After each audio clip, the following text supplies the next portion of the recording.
আমাদের army general ওয়াকারের recent activities দেখে আমার খুব হাসি পায়। আপনাদের হয়তো মনে আছে যে একসময় মইনিউ আহমেদদের অবস্থাও এরকম হয়েছিল। তো অগাস্ট বিপ্লবের পরে যখন অন্তর্বর্তীকালীন সরকার গঠন হয়, তারপরে আস্তে আস্তে এর কিছুদিন পর থেকে আমি বলতে শুরু করেছিলাম, আমার আগের ভিডিওগুলিতে দেখতে পাবেন, যে যেইভাবে অন্তর্বর্তীকালীন সরকার গঠন করা হয়েছে এবং যেভাবে আর্মি জেনারেল, প্রেসিডেন্ট সবগুলি রেখে ডক্টর ইউনূসকে নিয়ে এসছে বিদেশ থেকে।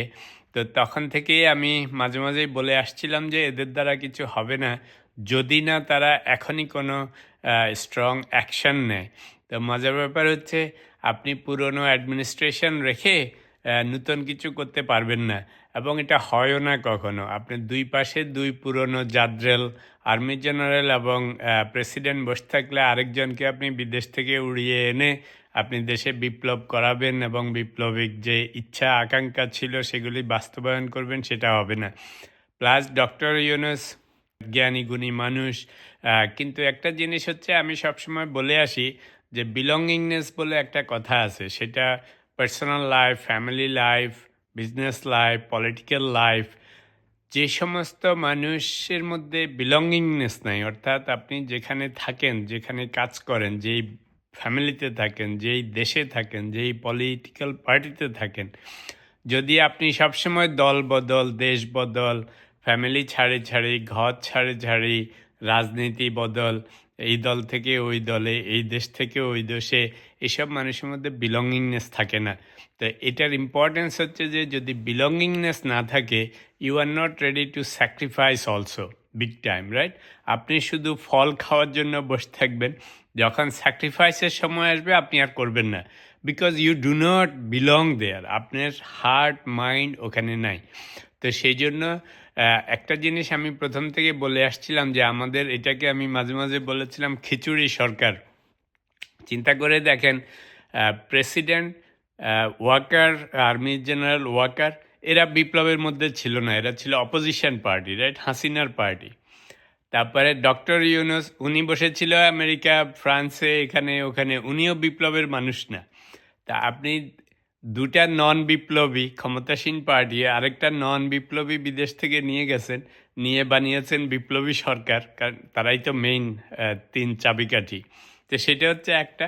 তারপরেও আমি বেনিফিট অফ ডাউট দিয়ে বলেছিলাম, যদি ডক্টর ইউনূস শুরুতে এসেই কিছুদিনের মধ্যে ওয়ার্কারকে সরিয়ে দিত, কারণ পৃথিবীর সব দেশেই যখন নতুন গভর্নমেন্ট আসে, পছন্দ করুক বা না করুক, অ্যাডমিনিস্ট্রেশনের হাই লেভেলে এবং বিভিন্ন আর্ম ফোর্সের, পুলিশে, সব যত অ্যাডমিনিস্ট্রেটর আছে, মন্ত্রী, মিনিস্টার, সেক্রেটারি, এগুলি সব চেঞ্জ করতে থাকে। বিকজ ওরা সবসময় চায় যে আমার নিজের লোক আসবে, আমি ভুল বলি, শুদ্ধ বলি, আমার কমান্ড, আমার ওপিনিয়ন, আমার যে অ্যাকশন, সেগুলিকে তারা ফলো করবে।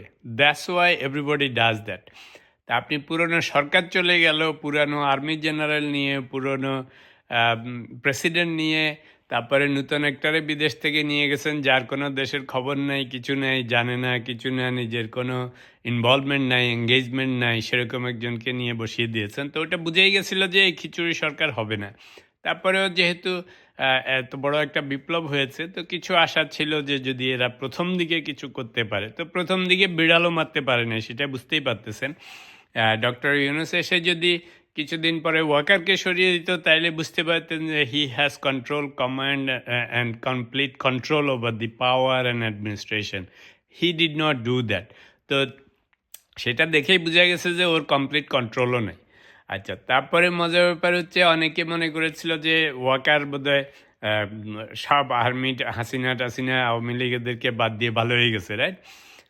আসলে আপনি দেখবেন যে সমস্ত মানুষ, এইটা পার্সোনাল সব ক্ষেত্রে হয়, লাইফের সব ক্ষেত্রে, আপনি যখন ফোকাসড না থাকেন, কোনো ডিটারমিনেশন না থাকে, কোনো সেট গোল না থাকে, দেখবেন যে আপনি কোনো কিছু অ্যাচিভ করতে পারবেন না।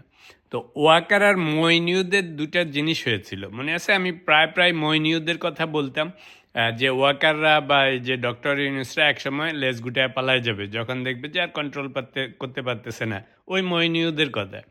তা আজকে এই সব কথা বলতেছি এই কারণে, রিসেন্টলি পত্রপত্রিকায় দেখলাম ওয়াকার যে খালেদার সাথে দেখা করে আসছে। কাহিনীটা মেলে কি ওই সেই মইনিউর আমলে যখন লেজে গোবরে পাকায় গেছে, মইনিউ তখন হাসিনার সাথে আতাত করেছিল, রাইট? করে কোনো মতে প্ল্যান করেছে যে আর কিছু করতে পারবো না, হাসিনাদেরকে ক্ষমতায় বসায় আমি পালায় যাব। আচ্ছা, এখন ওয়াকারের অবস্থা দেখেন, যতই ইউনুস ইউনুস করে সবাই লাফাচ্ছে, আসলে ক্ষমতা সব ওয়াকারের হাতে। যারা এই পুরা ক্ষমতাটাই ওয়াকারই কন্ট্রোল করতেছে সব কিছু। আচ্ছা, তো এখন ওয়াকার আর মইনের মধ্যে একটা ইয়ে আছে, সিমিলারিটি আছে। মইনিউ মইনিউ ছিল অনেকটা এইমলেস, ফোকাসলেস। আপনি দেশে হয় বড় পরিবর্তন করবেন, কি কি করবেন সেটা যদি আপনি সেট করে থাকেন, সেই উদ্দেশ্যে আগাইলে আপনি সাকসেসফুল হবেন। আর ওয়াকারেরও সেম। ও ওর ভাব দেখে মনে হচ্ছে ওই বাংলাদেশে বলে না মেরুদণ্ডহীন মানুষ, এগুলি হচ্ছে মইনিউ আর ওয়াকার, এরা হচ্ছে মেরুদণ্ডহীন মানুষ। কেন বলছি? ও হয় ওর অপশন দুটা, ইদার সে দেশে ভালো কিছু করবে। তো ভালো কিছু করতে গেলে আপনি যাদের সাথে কাজ করতেছেন, আপনি তাদেরকে সাপোর্ট দিবেন, ইন্ডিপেন্ডেন্স দিবেন, নিজে হেল্প করবেন যে hey let's change the system, right? তখন আপনার অ্যাক্টিভিটি বোঝা যাবে যে আপনি দেশে বড় ভালো কিছু করতে যাচ্ছেন। অথবা আপনি যেহেতু আর্মি জেনারেল, আপনি বলবেন যে ইউনো হোয়াট, আমি আর্মি শাসন চালায় দিব, আমি চিফ অ্যাডমিনিস্ট্রেটর হব, আমি প্রেসিডেন্ট হব, আর্মি জেনারেল হব, what ever it is, right? Army শাসন করব, তাহলে আপনার একটা গোল আছে। আর আপনি যখন এই দুইটার কোনোটাই না, মাঝখান দিয়ে গুটি চালাচালি করতেছেন, কোনো এইম নেই, যে কি করবেন সেটাও জানেন না, খালি সুযোগের অপেক্ষায় আছেন, এই সমস্ত মানুষকে বলে মেরুদণ্ডহীন। এরা জীবনে কোনো অবজেক্টিভ গোল অ্যাচিভ করতে পারে না। সেই জন্য মইনিউর আমলেও মইনিউ চায় নাই, সে আর্মি শাসনও দিবে না, আবার নতুন কিছু তেমন করতে পারেনি, কারণ সবসময় ওই যে উইশি ওয়াশি সি স, যে কি হয় দেখি কেমনে কি হয়। নো, গণতান্ত্রিক দেশে বাংলাদেশের মতো যেখানে প্রচুর মানুষ, এত মানুষের মধ্যে এত জনবহুল দেশে আপনি করে কাজ হবে না। এখানে অ্যাকশান নিতে হবে ডাইরেক্ট এবং কুইক। এবং কুইক অ্যাকশান যে সময় হাসিনা খালেদাকে বন্দি করে ফেলেছিল, সেই সময় কঠিন কঠিন অ্যাকশান নিলে আপনার কিভাবে ভবিষ্যতে রাজনৈতিক দল হবে, লিডার নির্বাচন হবে, দেশীয় নির্বাচন হবে, কিভাবে পুরনো প্রাইম মিনিস্টাররা বা পুরনো ফ্যামিলি দিয়ে লিডারশিপ হবে না, এই সমস্ত জিনিসপত্র তখন নতুন নতুন করে ফেলতে হইতো, যে সময় ওদেরকে আটকে ফেলেছিল। যদি সেগুলি করতো, পরবর্তীকালে হাসিনার কাছে যে নতি স্বীকারও করতে হইতো না, দেশ থেকে পালায়ও যেতে হইতো না। সেম জিনিস ওয়াকার করতেছে এখন। শুরুর দিকে হাসিনাকে যখন চলে গেছে চাপে পড়ে, সে মনে করছে যে দেখি কি হয়, যেহেতু তার মাথায় 2 রকমের 3 রকমের 10 রকমের বুদ্ধি। কারণ একদিকে আর্মি শাসন দেওয়ার মতো ওর মনোবল নাই, সেই ক্ষমতাও নাই, সেই সাহসও নাই, সেই মেরুদণ্ডও নেই। আচ্ছা, 2 নম্বর হচ্ছে তারে পুতুলের মতো রেখে গেছে হাসিনারা, ভাবছে যে দেখি এখানে কলকাঠি নেড়ে নেড়ে কিছু করতে পারি কিনা। কিন্তু বিপ্লব হওয়ার পরে যেই সুযোগ ছিল প্রথম 2-3 মাস ধরে, যখন অ্যাডমিনিস্ট্রেশন হচ্ছে, অন্যান্য জিনিস হচ্ছে, সেই সময় আমি সবসময় বলে আসছি এখনই সময়, যা কিছু চেঞ্জ করার এখনই অল্প কয়েকটা এজেন্ডা দিয়ে যে আমরা এই মেজর চেঞ্জ করব। কেমন না, সেটা বিএনপি, আওয়ামী লীগ, দেশীয় যত রকমের মেজর চেঞ্জ করা দরকার ছিল সে সময় করা দরকার ছিল, কিন্তু সেটা হয়নি। তা আমি অনেক ভিডিওতে বলেছি, যারা আমার ভিডিও ফলো করেন, যে একটা সময় আসবে এই ডক্টর ইউনূস আর ওয়াকার এই দুইটাই মিলে এক সময় ল্যাজ গুটায় ওই মইনিউর মতো পালায় যাবে। আমি আজকেও বলে যাচ্ছি, সেটা সিম্বল সাইন শুরু হয়ে গেছে। কদিন আগে ওয়াকার যায় খালেদার সাথে দেখা করে আসছে, উদ্দেশ্য কি? ওই মইনিউ যায় তখন হাসিনার সাথে দেখা করছে যে আপা যদি গোলমালায় আপনার ক্ষমতা বসায় দিব, আমারে খালি একটু আমেরিকা পার করে দিবেন বা যা করার করেন, আমার দিকে তাকায় না। Waker is doing the same thing. তো এখন আর সবচেয়ে বড় প্রবলেমটা যেটা করছে, যে এত বড় একটা বিপ্লব হয়েছে, আপনি সেই পুরনো লোকদেরকে রেখে আর আরেকটারে বিদেশ থেকে নিয়ে আসছেন, যেটার কোনো দেশের প্রতি মায়া নাই, টান নাই, যেগুলি বলতেছে বুড়া বয়সে ও গেছে হইলো ওর নিজের নাম কামানোর জন্য, মান কামানোর জন্য।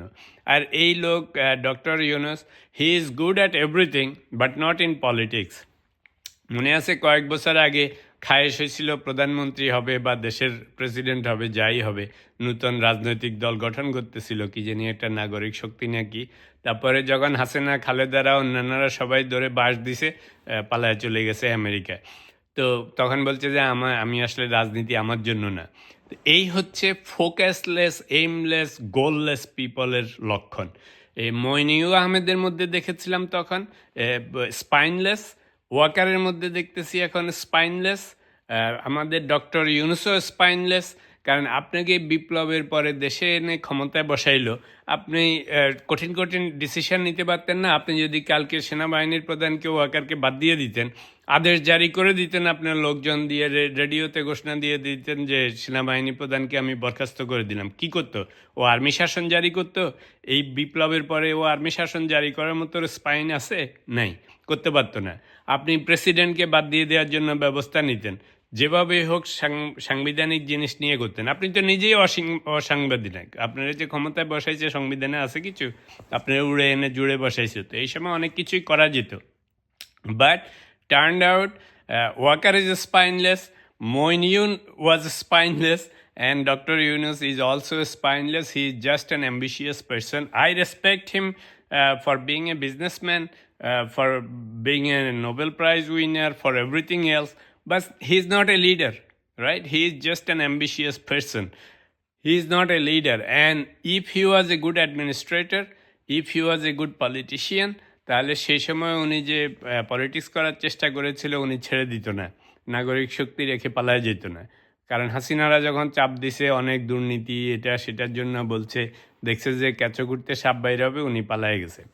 এখনও আমার ধারণা ওনার ওই যে ক্যাচো ঘুরতে সাপ বাইরে হওয়ার যে সমস্ত ফাইল, ওনার বিরুদ্ধে যে শয়ে শয়ে মামলা হাসিনারা করছে, একদম তো বেসলেস করে নেই। বা যারা ব্যবসা বাণিজ্য করেন, ডক্টর ইউনূসের মতো যারা সারা বিশ্বব্যাপী এই সমস্ত কারবার করতেছে, দেশে বিদেশে এত ব্যবসা বাণিজ্য, এগুলি তো আর সব ফেরেশতা না। ডক্টর ইউনূসও জানে, হাসিনারাও জানে, আমরাও জানি। কিন্তু যেহেতু উনি আমাদের জন্য, দেশের জন্য সম্মান বয়ে এনেছেন, সেজন্য আমরা ওনাকে সম্মান করি ওটার জন্য।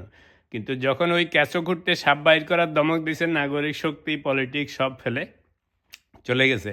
তো এই সমস্ত লোককে দিয়ে এত কঠিন কাজ করানো যায় না। তো এখনও যেটা করবে উনি, সেটা হচ্ছে যে এখন মনে করছে আমি প্রাইম মিনিস্টার হয়েছি, মানে চিফ অ্যাডভাইজার হয়েছে, আমার কাম তো হয়েছে বুড়াকালে এসে। তা আমার এত যুদ্ধ করার দরকার কি? ওয়াকার থাকুক আর চুপ্পু থাকুক, আমি নিজেই চুপ করে থাকি।